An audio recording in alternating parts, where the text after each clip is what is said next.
And this is why a Mercedes C-Class is the best car for you. For a family car, you get a fantastic feature. You have an opening and closing panoramic roof for the front passengers, as well as a rear panoramic roof for the kids. At 6'2", the driver's seat is in my position. Now, getting in the back, generally people would think there wouldn't be much legroom, but as you can see, there is space. One of my absolute favorite features is this special button here. And what it does is magic. And if I press this button over here, it does as it's told. Getting into this glorious cabin, it is just overwhelmingly beautiful. Now tell me that isn't the perfect Mercedes. You have leather here, you have metal, you have this lovely piano black. Isn't this just glorious with these fantastically comfortable and grippy AMG style steering wheel? You have flappy paddles, you have a lovely sat nav, granted it's off, and these beautiful gauges. There's just nothing better. So with this being a BluTec car, you can get over 70 miles per gallon. And isn't that just classic Mercedes self-opening fuel cap? What are the specs of the car? So it's a C220, which is a 2.1 litre 4-cylinder turbo diesel, producing 168 horsepower. It is driving an automatic gearbox and rear-wheel drive. What is the history on this car? So I don't know exactly what the history of this car is. Previously bought from a dealer. It was bought about 3 months ago, I think now, and it's got 99,000 miles on it, which is pretty good. So right off the bat, you're sitting actually quite low to the ground. Yeah, you sit a lot lower compared to a lot of other cars, yeah, you do. And the seats are really well bolstered, actually. Yes, I definitely agree in that. I do quite like the rich leather feel, and obviously this is Mercedes, so lots of lovely creature comforts all around you at all times. What is this car like to drive? It's actually very, very nice. It's quite a comfortable car. It's very, very responsive on the steering. I was honestly surprised. I drive more bigger cars, more boat-like cars, and this is very, very planted, very direct. Now, this is also, because it's a BluTec model, this can get over 70 miles per gallon. How is that? That is shockingly good. Very, very good. Really good. Yeah, fantastic car. It's got good amounts of power. It's obviously diesel, so you've got loads of torque when you need it. And, you know, I can't complain at all. It's a fantastic gearbox, nice and comfortable, shifts nice and quickly. It's overall a fantastic car. I like it. How does it handle? Very well. Very, very well. It's got obviously low-profile tires, which helps with handling. It's obviously not the heaviest car in the world, so that's fantastic. It sits nice and low, and the steering is super responsive. Besides the fact that you also have dynamic mode, so in the mode you can change from comfort, eco, sport, and individual or something like that. So you previously mentioned there are different modes of driving. What are they?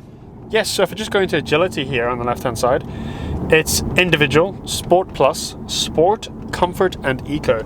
So obviously in individual you can set it up how you want it to be. So you can change the engine, the steering, the traction control, and the air conditioning by the looks of it. Now if you go into Sport Plus, it gives you different modes, but individual is the one where you can obviously change it up to how you like it. But I mean, driving around in eco mode, the car is perfect daily. We've averaged 70.6 miles to the gallon, which, I mean, that's pretty damn impressive. Is this a good daily car? Yes, it's the owner of the car drives about 20 miles to and from work every single day and not having any issues. And, you know, it's a family car. It's got 3 kids and a wife, you know, loads of space. It's got the panoramic roof in the rear for the kids. You got the panoramic roof in the front for obviously the driver and passenger that opens as well, which is fantastic. So on a great sunny day like today, open the roof, get to enjoy a good bit of fresh air. And, you know, getting 70 miles to the gallon, £35 a year tax. That's a good daily. I think my favorite part about Mercedes is the fact that they have the speed limit control, as well as the cruise control. So if you're driving down the road, let's say you're in a city, you need to be able to do, let's say 20 miles an hour, you can put the speed limiter on and you don't have to worry about breaking the speed limit or getting a fine, which I think is a great idea. How would you compare this car to the A-Class we reviewed last week? Well, it's a Mercedes, of course, that's fantastic. It's obviously a lot bigger because it's the C-Class and it's a sedan. So you get the benefit of more space in the rear seats, But because it's not a hatchback, you end up having a little less space if you need to put like a fridge, for example, like what we did there. Yep. You couldn't do that in this here, but the rear seats do fold forward, so there's ample amounts of leg room. This is obviously a 2.1 litre compared to the 1.5 litre in the A-Class. So this is a little bit quicker on the top end, but the A-Class is a little nippier when you initially setting off. How would you think this car would do on a long drive from, say, I don't know, Germany to Poland? I mean, it would probably do it in a single tank, Berlin to Warsaw. But I mean, it could definitely crush a continent. We just drive in, super comfortable, loads of space. There's not a single reason why you couldn't do it and have any complaints. We just sit on cruise control here, and currently we average in 61.4 miles to the gallon over the last 5 minutes of driving. Pretty good. So tell me some interesting quirks about the car. Well, there are some, but I'm going to start with the features first. Okay. You've got electric seats in the front and rear. Yep. Now, for the driver, whenever you set your seat to, let's say, position number 1, you can get your steering wheel in the position you like, as well as your side mirrors. And whenever you go into your whichever position you've set it at, it'll adjust the steering wheel to where it was for your seating position, as well as your mirrors, which is really, really handy if there's going to be more than one person driving, i.e. husband and wife. I mean, fantastic feature. Mm-hmm. You have the panoramic roof, which also has a blind, which is pretty cool. So yes, you got an electric blind that closes. So if it's a super, super sunny day and you just find it's too bright inside, you can just close that blind and it's just like a normal car inside. This video is sponsored by SureSleep. SureSleep is a local Northern Irish bed retailer. Their beds are all locally made here in Northern Ireland, and with our code GearShiftCrew, you get £10 off and free assembly and delivery within Northern Ireland. So now's the time, jump on the deal and enjoy the rest of the video. It also has heated seats as well as a beautiful, beautiful gauge cluster. And when you turn it on, the ignition, the gauges just swing all the way to the ends and back. I mean, I just love that in a car. It just makes me smile. So for engines, can you get a bigger diesel engine? I don't know exactly. I think you can get a bigger diesel engine, but I do know you can get bigger petrol engines. You can get up to the C300, you can get the C43, and most impressive, the C63. Yes, of course, the mighty beast. Yes, I think the C63 in this generation had a 4.4 litre V8 twin turbo. So I know I previously also mentioned that the rear boot is electronic, so you can use the keys to open and close it, as well as pressing the little button on the rear boot, which is pretty handy. If you've got groceries or whatever, you can just have a key in your hand or carrying the bags, open it, put it there before you even get to the car, and close it while you're walking away. I mean, it is a bit handy because I've found just closing it manually, it seems to stick anytime you want to shut it, so that definitely does help. I think because it's electronic, whenever you're putting it down, it's a little confused, why aren't you using my buttons? Yeah. Push my buttons. That's in comfort mode. Pulls very That's nice. pretty good. 0 to 60 in 7.2 seconds, which is, that's pretty good. That's around about the same as a Golf GTI or GTD. Really? 7 seconds, yeah. Yes, actually, because the GTD's got around 180 horsepower as well, doesn't it? Yeah. There we go. An interesting quirk about this is the BluTec model, which obviously gets the fantastic fuel consumption. Yep. But it has 2 fuel filler caps. Oh, does it on both sides? No, just on the one side behind the driver's, so the passenger's door, is the fuel cap or fuel flap that opens, and you have a BluTec and a diesel. So obviously diesel is for your diesel, and BluTec, I think it's BluTec. AdBlue. That's it. AdBlue. AdBlue. So that's where you add your AdBlue to help with getting better emissions. Yeah. But I mean, we're in the Sport Plus here. Obviously the car tracks the road really, really nicely. The steering is really nice, responsive, direct, everything you'd want. It just gives you that feel of confidence that you're not going to have to worry.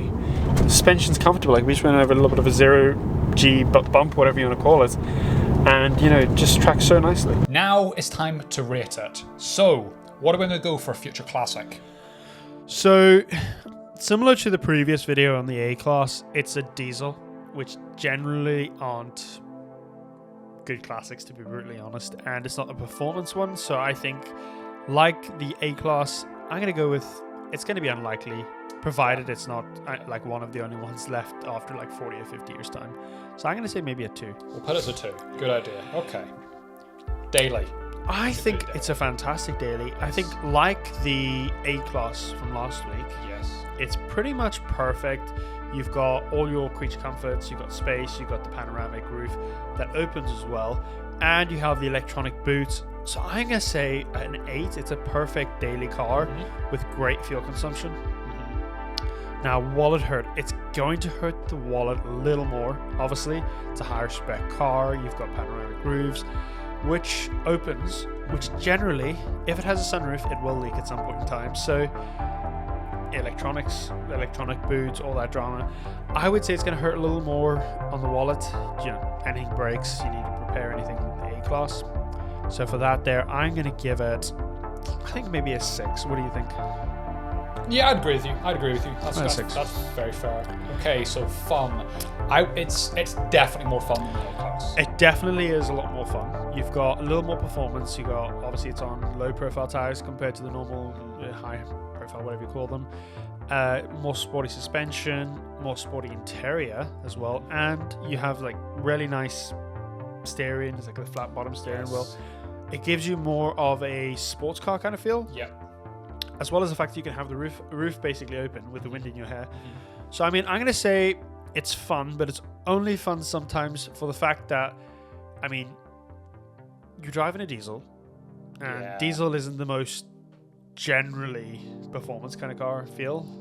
Doesn't get you that like, oh, he listen to the noise going through a tunnel, and the fact that it doesn't have as much power as obviously it would be great for, you know, if you can still get stuck behind traffic on a country road and you're not going to be able to overtake. So what do you think, a 4 or a 5? I'm leaning towards them.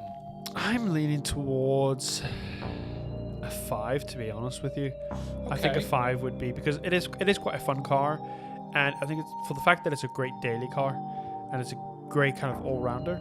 You can still have a lot of fun in it, but it's just limited a little bit. Yeah. So what does that bring us to? So that leads us to 21 total.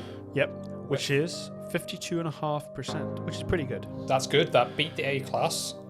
It's a bigger car, of course. Yes. And what else has it beaten? It has beaten the Toyota MRS. Yes. It has.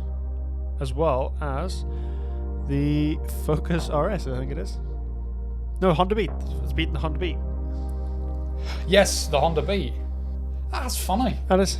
But I mean, the Honda Beat's not the most practical car in the world, to be honest with you. But that thing's quite fun. But yeah, I think the C-Class did fantastic, and obviously 52.5%. It's pretty good. Fantastic. It's quite high up before now chart, actually. So overall, this is a pretty good car. So thank you so much for watching, everyone. Make sure you like and subscribe. Follow our new podcast channel, link in the description, and we'll see you in the next one. Bye-bye. Mercedes have lost the star in the front. That is how you aim and target for who you plan to hit. Just put them in the crosshairs, and that's it.